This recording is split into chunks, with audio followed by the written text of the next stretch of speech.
नमस्कार दोस्तों, मैं हूं डॉक्टर दिनेश साख्या। नमो योगा यूट्यूब चैनल में आपका स्वागत है। पुरुषों में यौन इच्छा व सेक्स के अंतिम पड़ाव में स्खलन के समय लिंग से एक तरह का तरल पदार्थ निकलता है। इस तरल पदार्थ को वीर्य कहा जाता है। यह पुरुष की यौन ग्रंथियों से स्रावित होता है। इसमें शुक्राणु मौजूद होते हैं। शुक्राणुओं के अलावा इसमें अन्य एंजाइम्स, फ्रक्टोज, फलों से प्राप्त शर्करा और प्रोटियोलिटिक एक तरह का एंजाइम्स जो पितृच्छा प्रणाली को मजबूत करता है, मिले होते हैं। इन सभी के मेल से वीर्य स्वस्थ होता है और प्रजनन क्षमता में वृद्धि होती है। वीर्य कैसे बनता है?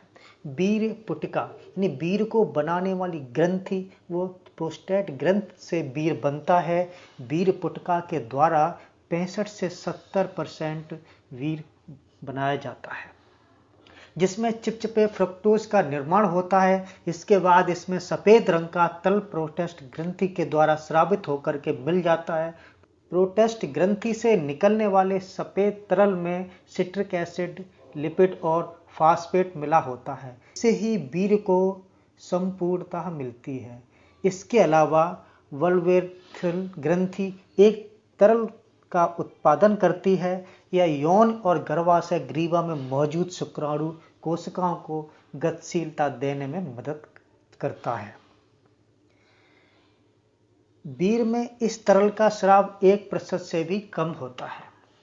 वीर्य को बनाने के लिए विभिन्न प्रकार के मिश्रण उसमें मौजूद होते हैं, जैसे फ्रक्टोज, जस्ता, कोलेस्ट्रॉल, प्रोटीन, कैल्शियम, क्लोरीन, रक्त समूह, antigen, citric acid, DNA, magnesium, vitamin B12, phosphorus, sodium, potassium, uric अम्ल, लैक्टिक एसिड, नाइट्रोजन, एक्सकॉर्बिक एसिड और अन्य प्रकार के बहुत सारे पोषक तत्व।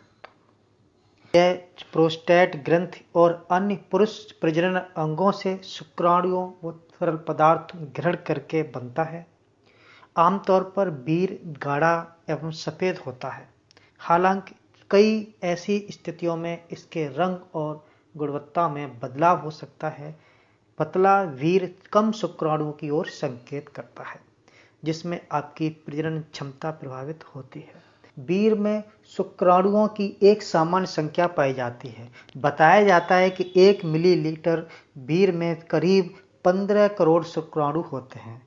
इससे कम होने पर वीर्य में शुक्राणुओं की कमी माना जाता है। अल्प शुक्राणुता होने के बहुत से कारण होते हैं, जैसे वेरिकोसेले। इस रोग में अंडकोशीय थैली की नसों में सूजन आ जाती है, जिससे पुरुष की प्रजनन क्षमता प्रभावित होती है। इस समस्या को इलाज के द्वारा भी ठीक किया जा सकता है। या फिर इन्फेक्शन, यौन संचारित रोग यानी कारण हो सकते हैं और अंडकोश में सूजन भी आ सकती है, जिससे वीर्य पतला हो सकता है। हार्मोन असंतुलित होना भी वीर्य के पतला होने का कारण हो सकता है। इसके अलावा पितृच्छा तंत्र के द्वारा शुक्राणुओं की कमी वाले एंटीबॉडी बनना भी वीर्य पतला होने के कारण माने जा सकते हैं।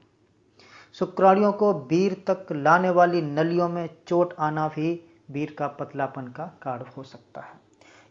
नियमित रूप से स्खलन से भी आपका वीर्य पतला हो जाता है। अगर आप एक दिन में कई बार हस्तमैथुन करते हैं तो वीर्य की गुणवत्ता पहली बार स्खलन के बाद पतली होने लगती है। आपके शरीर को दोबारा से वीर्य बनाने के लिए कुछ घंटों का समय चाहिए होता है। एक निश्चित समय अंतराल के बाद दोबारा स्वस्थ वीर्य बनता है। वीर्य के पतला होने के कारण में जिंक की कमी को भी शामिल किया जाता है। एक रिसर्च में इस बात का पता चला है कि पुरुषों में जिंक की एक निश्चित मात्रा होती है। अगर पुरुषों में जिंक की निश्चित मात्रा से कम होता है तो शुक्राणुओं की संख्या में कमी आ जाती है। शुक्राणुओं की कमी के लिए जिम्मेदार एंटीबॉडी को कम करने के लिए जिंक सल्फेट का सेवन करना चाहिए।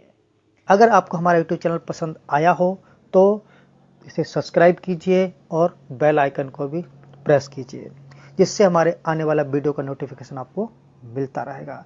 यदि आप हमारी वीडियो को फेसबुक पर देख रहे हैं तो पेज को लाइक कीजिए और वीडियो को दूसरों तक शेयर कीजिए।